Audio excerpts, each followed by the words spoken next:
Deitado pro canal, né, velho? É, ô! Comemorar. Tá tomando uma gelada, velho? Uma geladinha. Eita, velho. O álcool. Tá velho retado, viu, menino? É, aí, ó. Olha o foguete de São João. Aí dá jeito. Chega, velho, chega.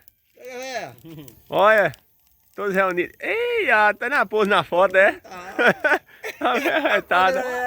A outra ali comendo ali, tá na lapa de prato de comida, ó. Pratão de É, papai? Olha só. Aí, neném, mas assistiu. Eita. Olha lá, neném, mas assistiu. E Toia, né, Toia? Então, eu também, gostava. Então, beleza aí, Toia? Eita. Cervejinha tá no grau, velho? No jeito? No grau, ó.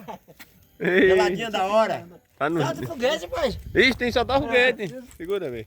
Oh meu Deus, como é que a mulher tá comendo a Solta o foguete, ó. Vamos soltar o foguete agora. É.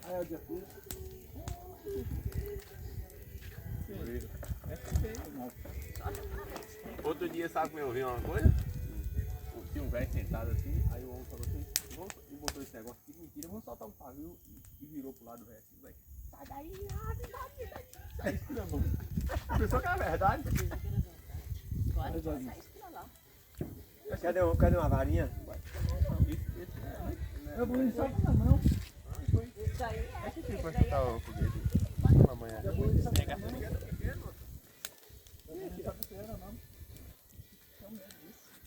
Tapou o vindinho dela, Márcio.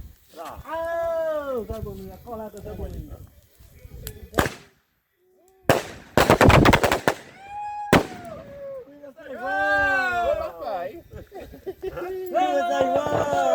Ah, no 12!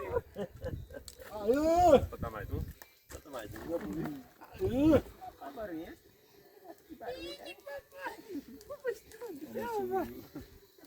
Zé Boninho, tudo.